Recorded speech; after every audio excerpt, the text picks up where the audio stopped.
Our next question moves to a slightly different area, and it's Lawrence Tyndall.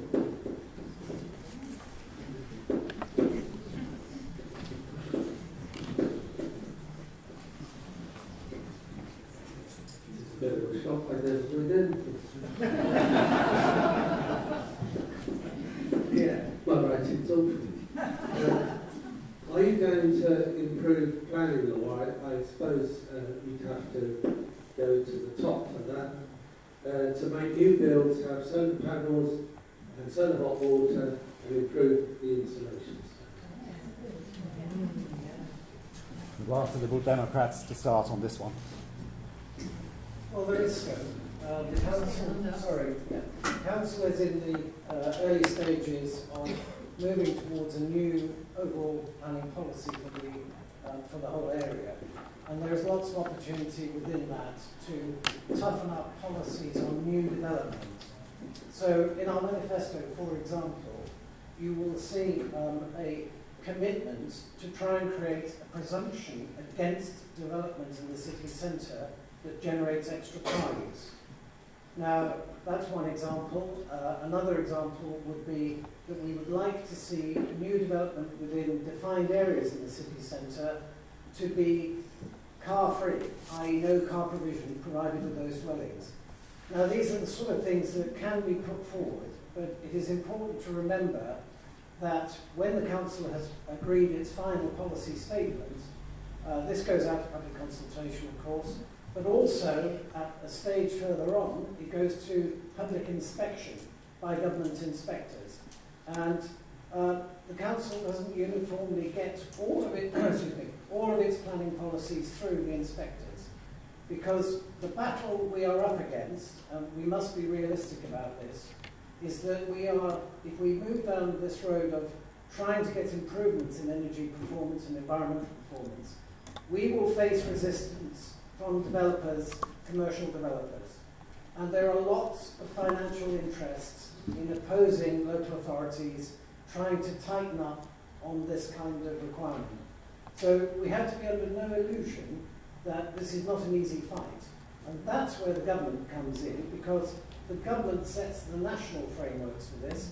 And I'm afraid to say that over the last decade, the government has tended to relax planning requirements in a way that take them out of local control. And you heard John Bull refer to the approach on fracking. That's one example of that. So we will go as far as we possibly can, but we are subject to a public consultation regime and also challenge from government inspectors and developers. So it's not all plain sailing.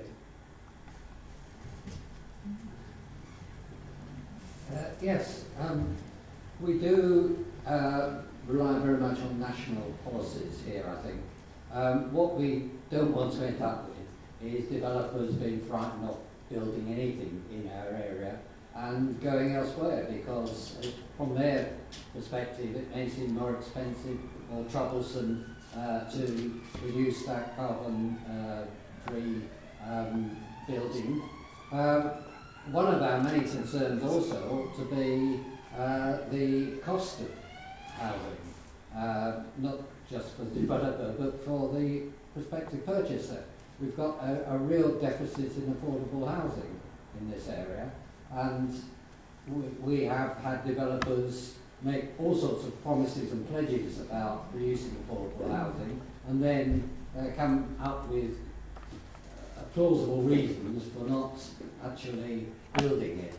So we are here having to tackle some fairly sort of wily and well organised companies, builders, etc. And it does need, I'm afraid to say, as with so many of these things, some government policy behind it, as well as our local plans. So we are progressing in that direction with a new draft local plan.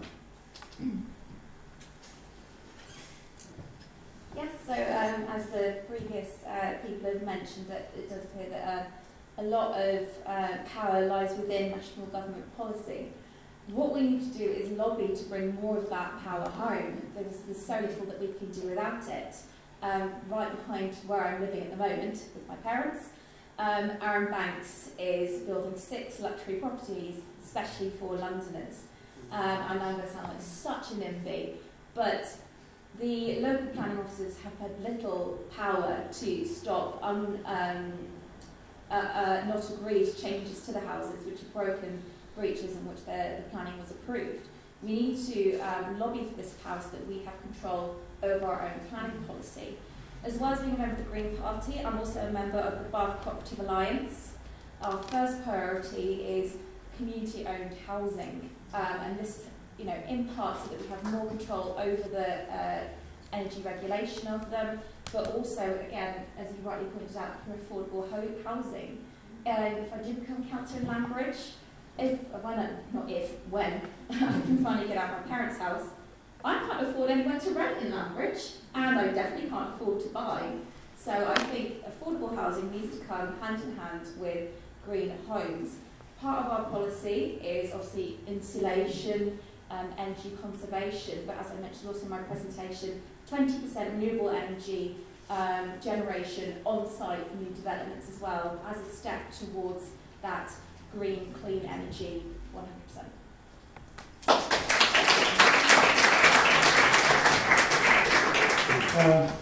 Isn't it funny how everyone belongs to the same groups? It's like a party in my house. I'd probably invite you all anyway, well, with the exception of that woman who shouted at me. I'd invite you all anyway. The key is got to be what Richard said, what Mr. Bull said. It is absolutely true. There is no doubt. But what we need is radical thinking ahead. And I too am a member of that cooperative. And for me, cooperative housing is going to be one of the ways forward. We set up Bath and West Community Energy. We've raised over £15 million over the years. We can do the same. Think how much we could build. But you need different radical thinking. You can't think along the same lines, and you can't just accept what people are telling you. So, thank you, Peter. 2 things. First of all, we are changing the local plan to reflect the issues. And this is about better insulation, about generation of energy, however that might be within the developments. It's about car clubs, a percentage of car club spaces within a development.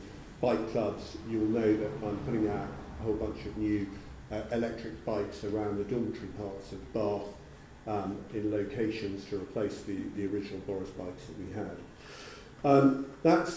So the local plan is changing to reflect that. The second part is that we've asked officers to now look at how we go about building and running council houses again for ourselves to hold internally within Bath and North East Somerset. And that work has just started. It's been going for about 2 weeks to look at the costs and the effects and what we need to do with central government to allow us to do that, because there are some issues on planning that we need to just work through.